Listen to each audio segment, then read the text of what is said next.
मायावनाच्या दाट अंधारात चमकणाऱ्या फुलांच्या मंद प्रकाशात आरव, माया आणि सिद्धी प्राचीन झाडासमोर उभे होते. झाडाचा खणखणीत आवाज अजूनही त्यांच्या कानात घुमत होता. मी आहे जे दिसत नाही पण सगळीकडे आहे. मी आहे जे बोलत नाही पण ऐकतं. मी काय आहे? झाडानं पुन्हा कोडं विचारलं. त्याच्या पानांमधून एक थंड हवेचा झोत आला, ज्यानं मुलांना शहारा आला. राणी मायावी शांतपणे बाजूला उभी होती. तिच्या गळ्यातील जादूचा दागिना रात्रीच्या अंधारात ताऱ्यांप्रमाणे चमकत होता. मुलांनो, हे कोडं सोडवणं सोपं नाही, ती म्हणाली. पण तुमच्या बुद्धिमत्तेवर मला विश्वास आहे. या कोड्याचं उत्तर तुम्हाला जंगलातील पुढील मार्ग दाखवेल. मायानं घाबरत घाबरत पुढे येत विचारलं, पण जर आम्ही चुकीचं उत्तर दिलं तर काय होईल?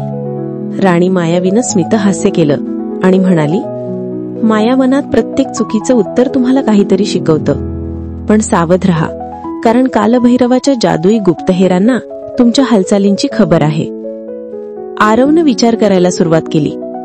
दिसत नाही पण सगळीकडे आहे. बोलत नाही पण ऐकतं. तो स्वतःशीच पुटपुटला. सिद्धीनं अचानक डोळं मोठे करत म्हणजे, हवाच आहे ना? ती दिसत नाही पण आपण तिला अनुभवतो. ती बोलत नाही पण तिचा आवाज ऐकू येतो. मायानी होकार दिला. बरोबर, चला हे उत्तर देऊया. आरवनं धैर्य गोळा केलं आणि झाडाकडे पाहत मोठ्याने म्हणाला, उत्तर आहे हवा. क्षणभर शांतता पसरली. मग झाडाच्या पानांमधून एक चमकदार हिरवा प्रकाश बाहेर आला आणि जमिनीतून एक लपलेला मार्ग उघडला. बरोबर, झाडाचा आवाज पुन्हा घुमला. तुम्ही पहिली चाचणी पार केली. पण सावध रहा, पुढचा मार्ग आणखी धोकादायक आहे. जंगलातील चमकणाऱ्या हरणाला शोधा. तो तुम्हाला दुसऱ्या चाचणीपर्यंत घेऊन जाईल. मुलं आनंदाने उडी मारली. पण त्याच वेळी जंगलातून एक भयानक हसण्याचा आवाज आला. हा हा हा हा हा, तुम्ही माझ्यापासून लपू शकत नाही. हा आवाज होता कालभैरवाचा, वाईट जादूगाराचा. राणी मायावीनं मुलांना जवळ घेतलं आणि हळूच म्हणाली, घाबरू नका. माझा दागिना तुम्हाला संरक्षण देईल, पण तुम्ही जलद हललं पाहिजे. लपलेल्या मार्गातून मुलं आणि राणी मायावी पुढे निघाले. मार्ग अरुंद आणि खड्ड्यांनी भरलेला होता.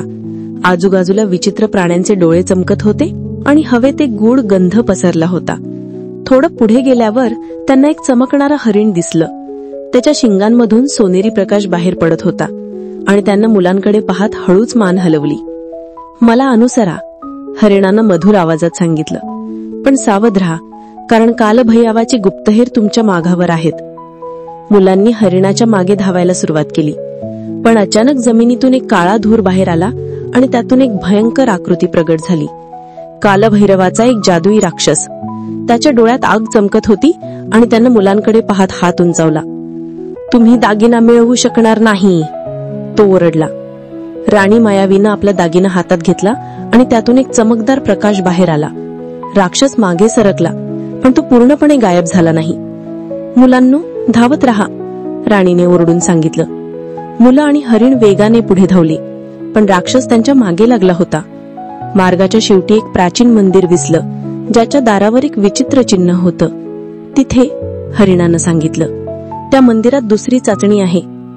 मुलं मंदिराच्या दारापर्यंत पोहोचली, पण राक्षस जवळ येत होता. राणी मायावीनं आपला दागिना उंचावला आणि एक प्रचंड प्रकाशानं राक्षसाला मागे ढकललं. पण त्या क्षणी दागिन्याचा प्रकाश मंद झाला आणि राणी मायावी कमजोर दिसू लागली. हा दागिना, त्याची शक्ती कमी होत आहे, ती हळूच म्हणाली. मुलं घाबरली, पण त्यांनी ठरवलं की ते हार मानणार नाहीत.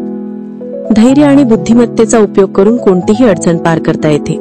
मित्रांसोबत मिळून काम केल्यानं यश मिळतं. पुढच्या भागात, मंदिराच्या दारावरचं चिन्ह एक नवीन कोड आहे.